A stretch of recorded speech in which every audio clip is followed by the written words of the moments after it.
डूंगरपुर जिले में पत्थरबाजी, लूट जैसी बड़ी घटनाओं और उसमें युवाओं की संलिप्तता को देखते हुए डूंगरपुर पुलिस ने स्कूलों व गांवों में सामाजिक जनजागृति शिविर लगाने का एक नवाचार किया है, जिसके तहत आज कोतवाली थाना क्षेत्र के बलवाड़ा स्कूल में पुलिस की ओर से सामाजिक जनजागृति की पाठशाला लगाई गई। इस दौरान रेंज आईजी एस परिमला और एसपी मोनिका सेन ने स्कूल के विद्यार्थियों,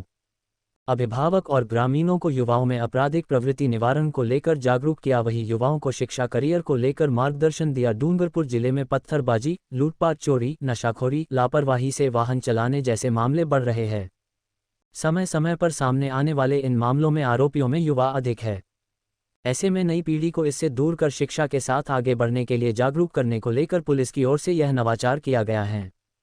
पहले चरण में 15 अगस्त तक गांवों व स्कूलों में पुलिस की ओर से सामाजिक जन जागृति शिविर लगाए जा रहे हैं। इसी कड़ी में आज कोतवाली थाना क्षेत्र के बलवाड़ा स्कूल में शिविर लगाया गया। शिविर में range IG S Parimala, SP Monika Sen, CLG सदस्य, पुलिस मित्र, सुरक्षा सखी, ग्राम रक्षक, विद्यालय के संस्था प्रधान की मौजूदगी में विद्यार्थियों, उनके अभिभावक, ग्रामीण व युवाओं से संवाद किया गया। शिविर में आईजी एस परिमला और एसपी मोनिका सेन ने युवाओं से संवाद कर युवाओं में बढ़ती अपराध की प्रवृत्ति के निवारण संबंधी विभिन्न जानकारियां दी। इसके साथ ही युवाओं को लापरवाही से वाहन चलाने से होने वाले नुकसान, एमवी एक्ट नियमों की पालना, पोक्सो अधिनियम व नवीन कानून के बारे में जानकारी, युवाओं को पत्थरबाजी, लूट, चोरी, नशाखोरी जैसे अपराध में शामिल नहीं होने को लेकर जागरूक करने के साथ अपराध के बाद स्वयं, परिवार को होने वाले आर्थिक नुकसान व सामाजिक प्रतिष्ठा की क्षति के साथ साथ युवाओं को शिक्षा करियर को लेकर मार्गदर्शन दिया गया। एक अवेयरनेस आ सके, एक जागृति आ सके, उसके लिए शिविरों का आयोजन हमने करने का सोचा है। क्योंकि हमारा मानना है कि पुलिस द्वारा डेफिनेटली कानूनन कार्रवाई है, वो तो सख्त से सख्त कर रहे हैं और करेंगे, परंतु जब पुलिस कार्रवाई करती है तो उसके साथ उस पे जो मुकदमे बनते हैं और उसका जो आर्थिक और मानसिक दंड परिवार पे पड़ता है, उसको झेलने की क्षमता मैं नहीं समझती सब में होगी। एक मुकदमा किसी, जब भी हम पकड़ते हैं, जो जिनको भी हमने लूट में या पत्थरबाजी में, चोरी में, नकबजे में पकड़ा है, तो किसी की स्थिति ऐसी नहीं है कि उसका परिवार उस आर्थिक दंड को झेल सके। और वो केस 10 साल 15 साल कब तक चलता है, उसका कोई निश्चित तय समय नहीं है और उन पे इतना आर्थिक दंड पड़ता है जिसको वो नहीं सहन कर सकते। तो इस चीज के लिए हमने सोचा ऐसे शिविरों का आयोजन कर सके ताकि ऐसी घटनाओं को होने से ही रोक सके, जिसमें हमें सबसे ज्यादा आप लोगों का सहयोग चाहिएगा। यहाँ पे आज बलवाड़ा गांव के, मैं समझ सकती हूँ, मौजूद व्यक्ति और ऐसे लोग बैठे हैं जो जाके अगर आज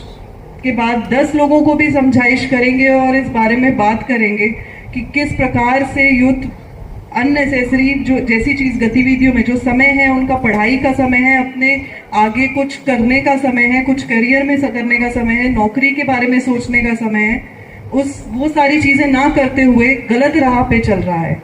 एक चीज और देखने में आती है पोक्सो में, पोक्सो यानी कि नाबालिग बच्चियों या बच्चों के साथ जो प्रेम प्रसंग के मामले होते हैं, अपनी मर्जी से लड़का लड़की साथ में होते हैं, परंतु क्योंकि वो बच्ची या बच्चा नाबालिग है, इस वजह से वो मर्जी मायने नहीं रखती। तो ऐसे मामलों में भी बहुत यूथ, जो यंग जनरेशन है, बहुत ज्यादा जेल जाती है, हमें उसमें कार्रवाई करनी होती है। तो इसमें मेरा यही कहना है, आप इस चीज को समझें कि 18 वर्ष से कम है अगर लड़की की आयु, तो उसकी मर्जी मायने नहीं रखती है। तो आप इन चक्करों में ना पड़े, पढ़ाई पे ध्यान दें, अपने फ्यूचर पे ध्यान दें। आपकी एक छोटी सी गलती आपके पूरे परिवार को बर्बाद करने की तादाद पे ला देती है। उसके अलावा शराब पी के गाड़ी चलाने का जो चलन है, पहली बात तो अपनी जो मोटरसाइकिलें हैं, पावर बाइक्स हैं, यहाँ पे अभिभावक भी, घर वाले पेरेंट्स बैठे होंगे, तो मेरा उनसे ये कहना है कि आप लोग क्या सोच के ऐसी एज में, ऐसी उम्र में एंड्रॉयड मोबाइल्स, हम लोग पढ़ते थे, हम भी तैयारी करते थे, हम भी शायद कॉलेज तक भी मोबाइल का यूज करना, टीवी का यूज करना, इस पे एक लिमिटेशन थी, एक रेगुलेशन था कि इस समय देखना है, इस समय नहीं देखना है, मोबाइल इतना यूज करना है। आप लोग अपने घर पे बच्चों पे इतना तो परवरिश में ध्यान दें। और ऐसी उम्र में जब उनको इतनी समझ नहीं है कि मोबाइल के इस्तेमाल से क्या अच्छाइयाँ हैं, क्या बुराइयाँ हैं, पावर बाइक्स में क्या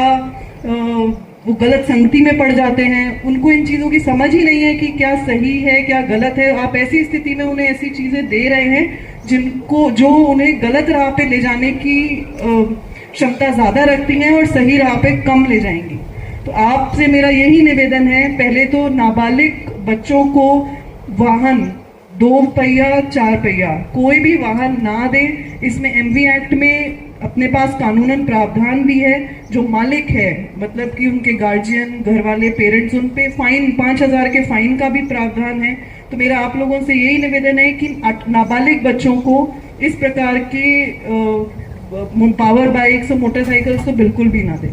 जो बालिग हैं उससे ऊपर उनको भी आप काउंसिल करें, कि समझाएं, और उनको स्कूल में क्या कर रहे हैं, कॉलेज में क्या कर रहे हैं, उनकी गतिविधियों पे, जैसा कि प्रिंसिपल साहब ने भी कहा कि शायद महीने में 10 पेरेंट्स भी नहीं आते होंगे पूछने की क्या कर रहे हैं उनके बच्चे। तो आप उनकी गतिविधियों पे ध्यान रखें। आपने अपने बच्चों को यहाँ तक बड़ा किया है, आप ये अपेक्षा रखें कि उनका भी फ्यूचर आप जैसा अच्छा ही रहे आगे, वो भी अपने घर परिवार में अच्छे से चले,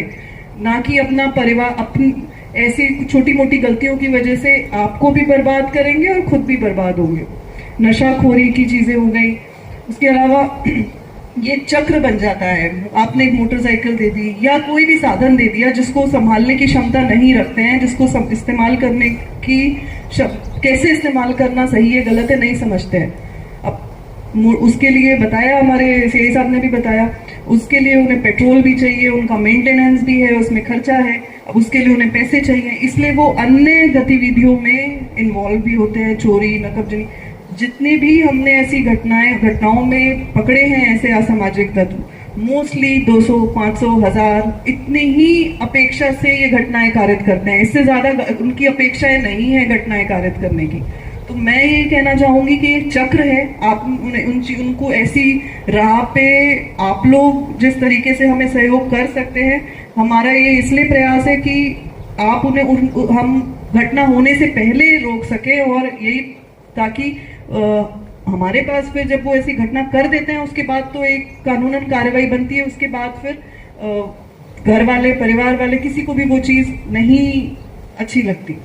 मेरी तरफ से यही कहना है कि आप इसमें पूरा सहयोग करें, और गांव में जो ऐसी घटनाएं कर रहे हैं उनको चिन्हित करें, हमें सूचना भी दें, गोपनीय रूप से किसी भी तरीके से सूचनाएं दें, और हम उस पर और तरीके से उन्हें समझाइश भी करेंगे, और जरूरत पड़ेगी तो कड़ी कार्रवाई भी करेंगे। तो आज मैं ये समझती हूँ, आज के आईजी मैम के निर्देशन में जो ये